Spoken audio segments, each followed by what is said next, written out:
بدبختانه به ووایم ډېر سپین ږیري باباګان او زموږ سپین سري مندې د خپل اولادو څخه په ژړا باندې دا واورئ ځوانان در ټولو بېغیرته کس هغه دی چې په خپل مور او پلار باندې لاس پورته کوي یا د هغوی سره بد چلن او بده ګزاره کوي دا هم بېغیرته دی دا هم بدبخته دی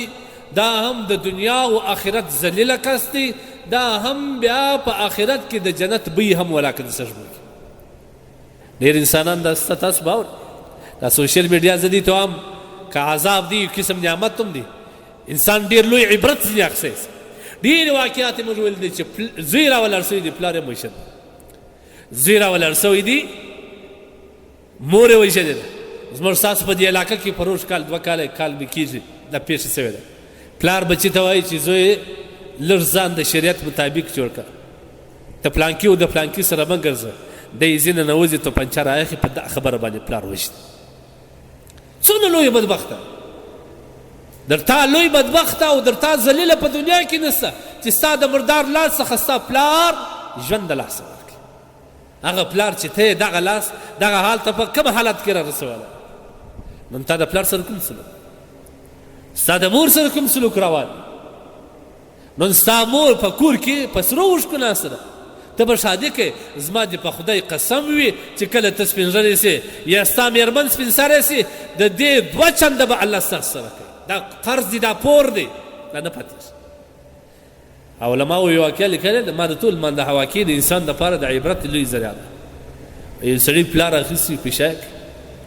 سمندر ته غورځوي وژي یې پلار یې چې کله ورسوي وژي یې او بوت یې وغورځوي پلار یې په ژړا سول بچی لږ مې اخواته وغورځوه غول بابا زه دې وژنم زما خوښه چې په هر ځای کې په دې کې ستاسې حکمت دی بابا ورته وایي چې نه بچی د سترګو اوښکې راغلې ما خپل پلار هم په دغه ځای کې وژلی دی دا نن چې زما سره کېږي دا زما د لاس کړنه ده دا زما د عمل نتیجه ده الله زما سره کوي نو د پلار او د مور سره څه سلوک شو الله قرآن کې فیصله کړې ده وقضا ربک د الله فیصله ده څنګه ماته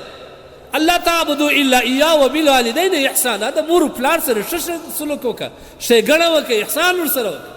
دغه د مور پلار دعا ستا لپاره جنت دی جنت دا د دې لاسونه مچول د ستا دپاره هر څه د تعظیم په خاطر باندې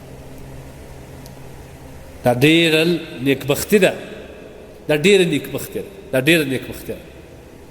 لیکن بدبختانه زموږ د معاشرې روح بدل سوی دی نن زموږ د معاشرې ځوانان په هغه خپل پلار باندې شرمیږي دا خریلې را روان کړي کوټې ته راولي پلار ته وایي بابا مه راوځه زه په تا شرمېږم استغفر الله العظیم د پلار پر زړه به څه تېرېږي ته دومره بدبخت دی په خپل پلار شرمېږي ته په خپل پلار باندې شرمېږي دا زموږ د معاشرې حالات ورځ سره بلې خرابېږي